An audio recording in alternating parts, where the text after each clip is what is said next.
Sir உங்க நிலைமை எனக்கு புரியுது. அதுக்காக இந்த பஸ் ஸ்டாப்ல இருந்து உங்க பிரச்சனை பேசி தீர்த்த முடியுமா? நான் தான் நாளைக்கு வாங்கன்னு சொல்றேன்ல. நான் சொல்றதை கேளுங்க சார். எங்க பிரச்சனையை நீங்க தான் சார் தீர்க்க முடியும். நைட்டு 10 மணி வரையிலும் பஸ் இருக்கு சார்.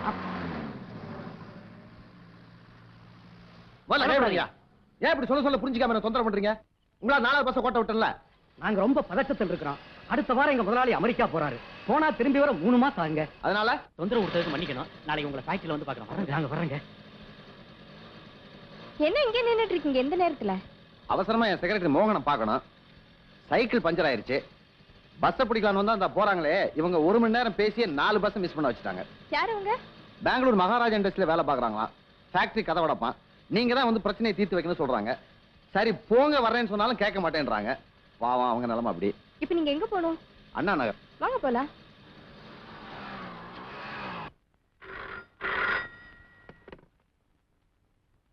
ஹலோ. எஸ், நான் தான் பேசுறேன். என்னது? பிரபாகரன்? நீங்க யார் பேசுறது? நீங்க யார் சார் பேசுறது? Oh my God. நான் வரட்டா? நீங்க பேசிட்டு வாங்களே, நான் வேணா வெயிட் பண்றேன். இல்ல எவ்வளவு நேரம் ஆகும் சொல்ல முடியாது. நீ பரப்படு. இப்பவே மணி 9:55. இனிமே நீங்க பேசிட்டு எப்படி வண்டி பிடிச்சு எப்ப வீடு போய் சேர போறீங்க? என்ன பத்தி கவலைப்படாத. உனக்கு டைம் ஆயிடுச்சு, பரப்படு. ஓகே.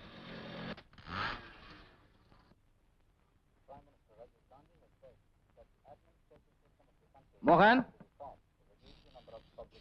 மோகன் மோகன்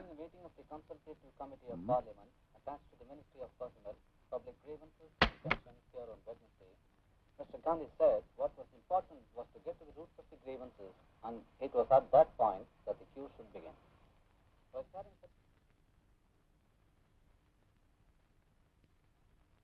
மோகன்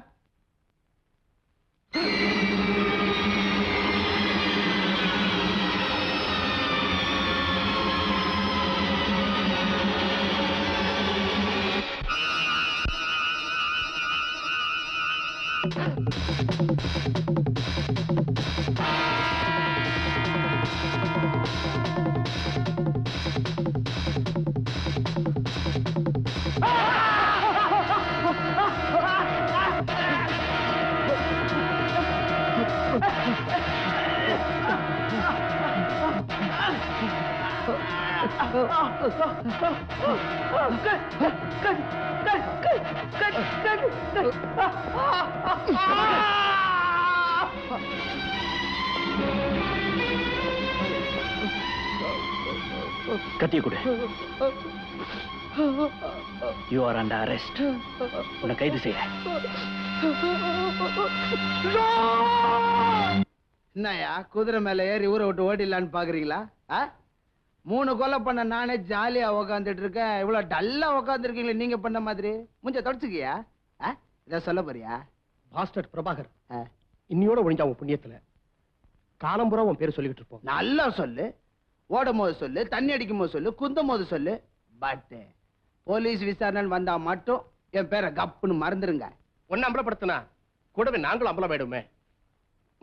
பணத்தை எடுத்துக்க. எல்லாம் பெரிய மனுஷியா உனக்கு? செட்டில்மெண்ட் ஆயிடுது. அட்வான்ஸ் அமௌண்ட் இதை விட நான் அதிகமா வாங்குவேன். ரொம்ப வேண்டியப்பட்ட பார்ட்டி. ஒரே அமௌண்ட்ல 3 கொலை கன்செஷன். Okay right.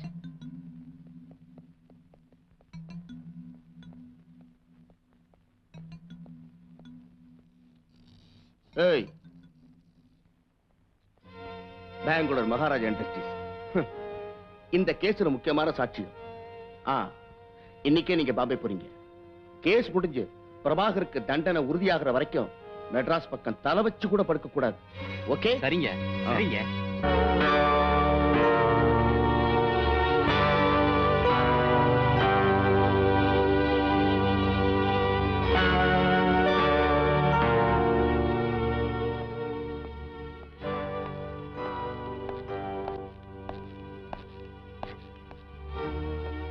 என்னங்க, உங்களை கெஞ்சி கேட்டுக்கிறேன், என் புருஷனை எப்படியாவது காப்பாத்திடுங்க. நான் என் கடமையத்தான் செஞ்சேன். இல்லைங்க, நீங்க ரொம்ப அவசரப்பட்டுட்டீங்க. அவ்வளவுதான் நான் சொல்லுவேன். நடவடிக்கை எடுக்கிறதுக்கு முன்னாடி ஒரு நிமிஷம் யோசிச்சிருக்கலாமே. அவர் யாரு, எப்படிப்பட்டவரு, இப்படி எல்லாம் பண்ணக்கூடியவர் தானே ஏன் யோசிக்காம போயிட்டீங்க? பிரபாகர் இப்படி எல்லாம் பண்ணக்கூடியவர் இல்லைன்னு எனக்கு நல்லா தெரியும். ஆனா நான் கேள்விப்பட்ட வதந்தியை வச்சு நடவடிக்கை எடுக்கலையே. சம்பவத்தை நானே என் கண்ணால பார்த்தேன். நல்லா பாத்தீங்க கண்ணால. அறையும் குறையுமா பார்த்தது மட்டுமே வச்சு குருட்டுத்தனமான முடிவுக்கு வர்றதுலதான் நீங்க மன்னனாச்சு. இந்த நாசமா போன பழக்கத்தை எப்பதான் விட போறீங்களோ? வித்யா, ஏமா உணர்ச்சி வசப்படுற? மாப்பிள்ள சொல்றதை முழுசா கேட்போமே. என்ன கண்ணால பாத்தீங்க? சொல்லுங்க மாப்பிள்ள. மோகன் நெஞ்சில இருந்து பிரபாகர் கத்திய உருவறத நான் என் கண்ணால பார்த்தேன். குத்தும் போது நீங்க பாத்தீங்களா? இல்ல, ஆனா அவர்தான் குத்தி இருக்கணும். நோ, மோகன் கத்தியால குத்தப்பட்டு உயிருக்காக போராடிட்டு இருக்கும்போது அவரை காப்பாத்துறதுக்காகத்தான் அத்தான் கத்திய உருவிருக்காருன்னு நான் சொல்றேன். அது உன்னோட யூகம். யூகம் எப்படி உண்மையாகும்? கத்திய உருவினவர் தான் கொலையும் பண்ணி இருக்கணுங்கிற உங்க யூகம் மட்டும் உண்மையாயிடுமா? இது வெறும் யூகம் இல்ல, உண்மை. அதுக்கு ஆதாரமா நிறைய தடயங்கள் கிடைச்சிருக்கு. சம்பவம் நடந்த இடத்துல பிரபாகரோட கைரேகை, ரத்தம் தோஞ்ச கால் தடம் பல இடங்கள்ல பதிஞ்சிருக்கு. அவர் டிரெஸ்லயும் ரத்தக்கரை இருந்தது. அந்த இடத்துக்கு அவர் போயிருக்கிறதுனால கைரேகையும் கால் தடமும் பதியறதுக்கு சந்தர்ப்பம் இருக்கு. ஆனா அதை மட்டுமே வச்சு அவர்தான் கொலையாளின்னு முடிவு பண்றது என்னங்க நியாயம்? பிரபாகர் மோகனை கொலை பண்றதுக்கு ஸ்ட்ராங் மோட்டிவ் இருந்திருக்கு. பிரபாகரோட பேரை பயன்படுத்திக்கிட்டு தொழிலாளிங்க கிட்ட இருந்து 1 லட்சம் ரூபாய் நிதி வசூல் பண்ணி சுகபோகமா வாழ்க்கை நடத்திருக்கான் மோகன். விஷயத்தை கேள்விப்பட்டதும் ஆத்திரமடைஞ்ச பிரபாகர் அவனை என்ன பண்றான் பாருன்னு கருவிக்கிட்டே ராத்திரி 8 மணிக்கு தொழிற்சங்க ஆபீஸ்ல இருந்து கிளம்பி போனதா அந்த தொழிற்சங்கத்தை சேர்ந்த சங்கரன், காத்தமுத்துன்னு 2 பேர் வாக்குமூலம் கொடுத்திருக்காங்க. சோ அந்த சாட்சிகளை சாதகமா பயன்படுத்திக்கிட்டு சரியானபடி புலன் விசாரணை கூட பண்ணாம அவசரமா கேஸ் ஜோடிச்சு ஒரு நிரபராதியை குற்றவாளி ஆக்கிட்டீங்க.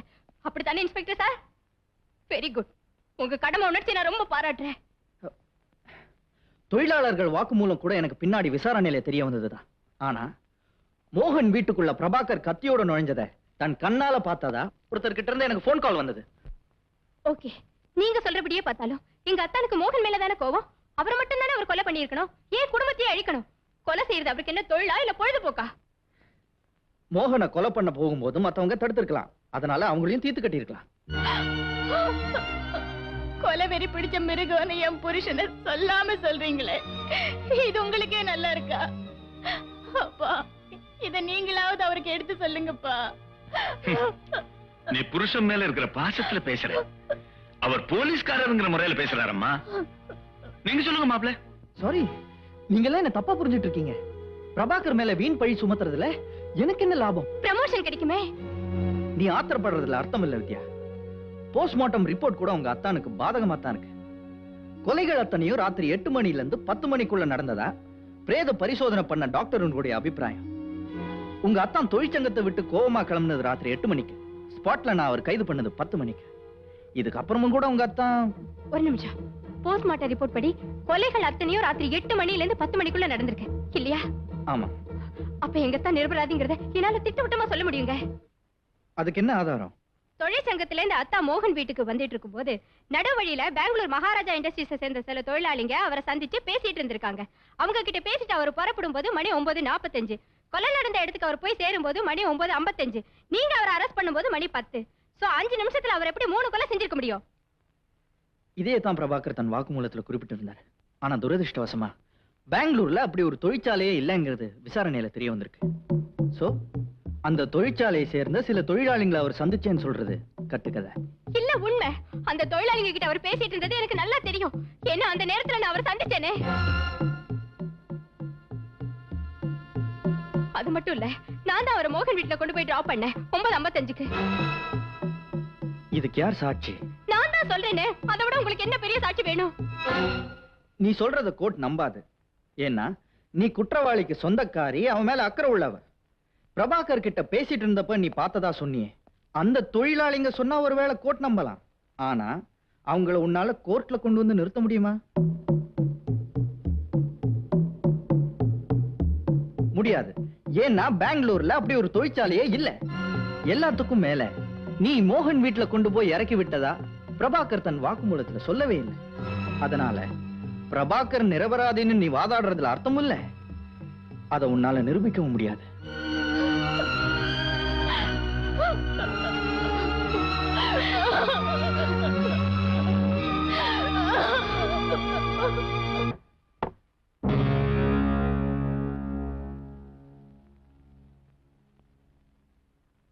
இந்த வழக்கில் அரசு தரப்பில் விசாரிக்கப்பட்ட சாட்சிகளின் வாக்குமூலங்களிலிருந்தும் தாக்கல் செய்யப்பட்ட சான்று பொருட்கள், ரெக்கார்டுகள் ஆகியவற்றிலிருந்தும் இந்த 3 கொலைகளையும் பிரபாகர் தான் செய்திருக்கிறார் என்பது சந்தேகத்திற்கு இடமின்றி நிரூபிக்கப்பட்டிருப்பதால் அவரை இபிகோ 302வது பிரிவின் கீழ் குற்றவாளி என்று தீர்மானிக்கிறேன்.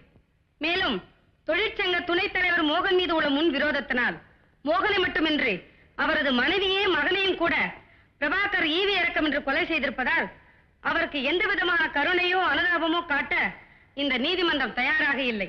ஆகவே அதிகபட்ச தண்டனையாக குற்றவாளிக்கு மரண தண்டனை விதிக்கிறேன்.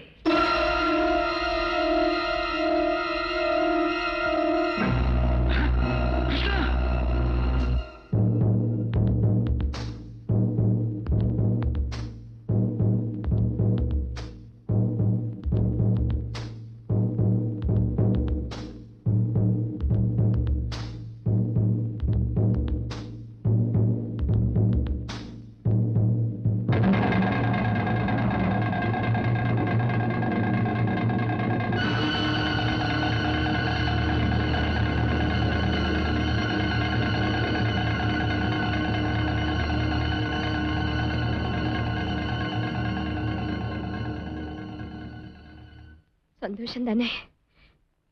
நினைச்சதை சாதிச்சிட்டீங்கல்ல, எங்க அத்தனை பழி வாங்கிட்டீங்கல்ல. நீங்க நல்லா இருக்கணும்.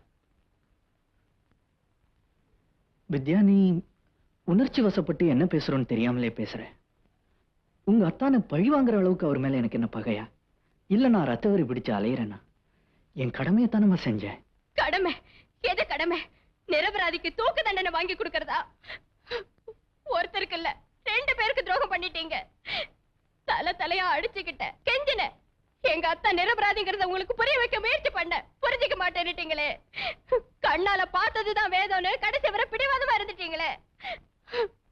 தூக்கில போட போறது எங்க அத்தானே இல்ல, நீதிய. அதுக்கு காரணம் நீதிபதி இல்ல, நீங்க. தர்மம் நியாயம் எல்லாத்தையும் மண்ணுக்குள்ள போட்டு புதைச்சிட்டீங்களே. எவ்வளவு பெரிய பாவத்துக்கு ஆளாயிட்டீங்க. விடமாட்டேன், கடைசி வரைக்கும் போராடுவேன். நீதியை காப்பாத்த போறேன், எங்க அத்தானை காப்பாத்த போறேன்.